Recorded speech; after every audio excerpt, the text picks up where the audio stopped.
There is no iOS 7 release date just yet, but the good money is on the week of September 15th with a very good bet for September 18th, 2 days ahead of a suspected iPhone 5S release date. iOS 7 comes with a collection of new features, including a new quick access to Spotlight with a pull down from anywhere on the iOS screen. There's a whole new look throughout. You'll see here with the dialer pad, if you touch whatever colors are on the home screen behind it, you will see it comes through there. There's parallax, so if you tilt the phone back and forth, you see different parts of the screen move and shift around. This is Apple's new direction for iOS 7, and we're starting to see this creep into other specific apps. Apple is providing a facelift to a number of apps, including Messages, which looks a little cleaner now, and you can now swipe between conversations and the main screen. Messages also receives a facelift. Now you'll see colored icons throughout and a few new settings and different ways to move around with gestures as well.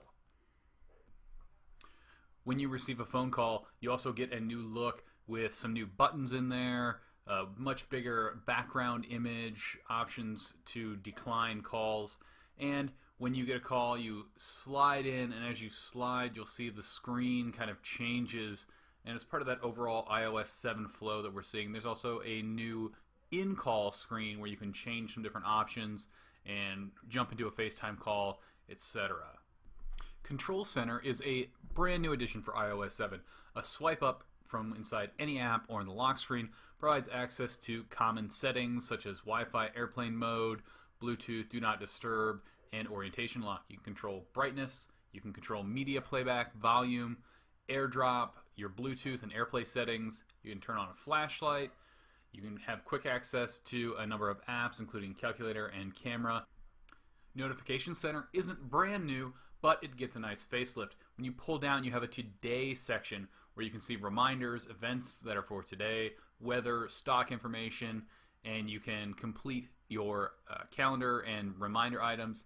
There's also an all setting where you see all of these notifications and a missed that kind of summarizes the few things that you have missed while you have been out of the notification center. Multitasking gets a big facelift in iOS 7. You can now multitask in landscape mode and everything shows up in landscape. In both landscape and portrait, you can scroll through and these big cards show you what the apps are, so there's no more hunting and pecking at icons. Now, with this, you can also close apps. Instead of holding and then tapping an X, you just swipe up and the app is closed. It's not deleted or anything like that. It's just no longer running.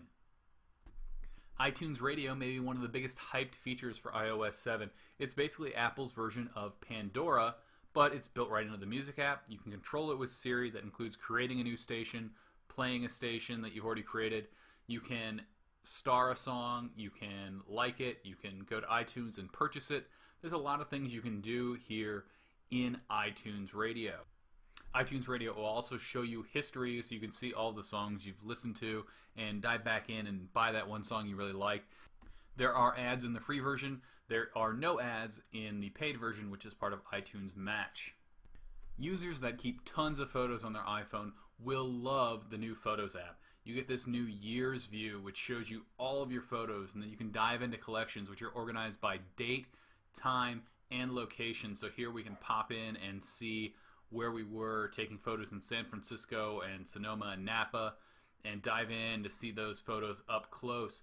When you also hop back out, and as part of this, as you're moving around, you can actually share a collection of photos so that you don't have to go through and select each one individually. This is built in to the collections part of the new Photos app. Another really nice feature is the addition to photo streams. So with iOS 7, in addition to sharing photos, you can share videos so that you don't have to pick and choose what you're sharing or how you're sharing media. You can do that all within PhotoStream and iCloud. AirDrop is a really cool feature where you can instantly share via Wi-Fi photos and other files to other iOS 7 devices. As long as you're within range, you don't have to be connected to the same Wi-Fi network. They just connect wirelessly and transfer your photos. With iOS 7, Apple doesn't go a full-on Samsung route and throw in a bunch of modes, but what we do see is a revamped camera app that lets you switch between modes by swiping across the screen, those gestures again, and we have a new mode which is square. It's in there for those people who really like Instagram. Speaking of Instagram, we have filters, and so you can see a live preview of the filter, what it looks like, and you can see several of them on screen at once, and it changes what the photos and videos look like.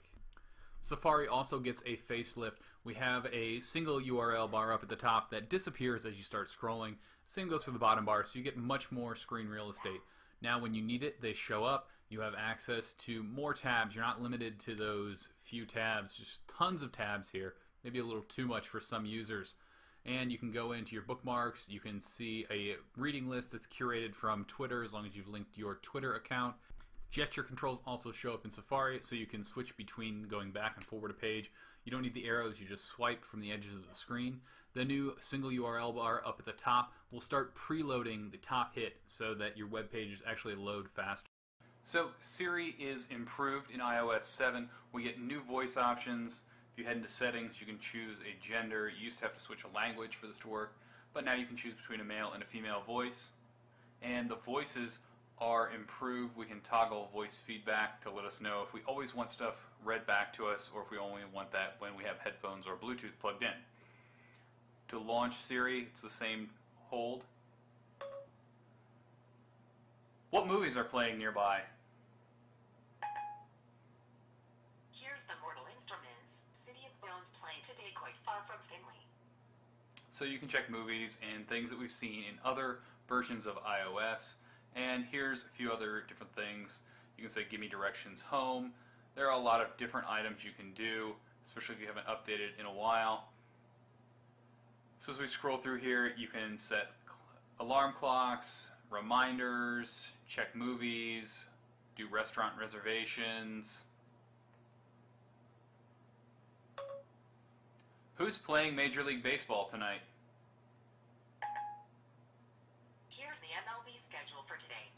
Check things like that. And in general, Siri's voice is more improved, sounds a little more natural, and Siri seems a little more reliable in iOS 7.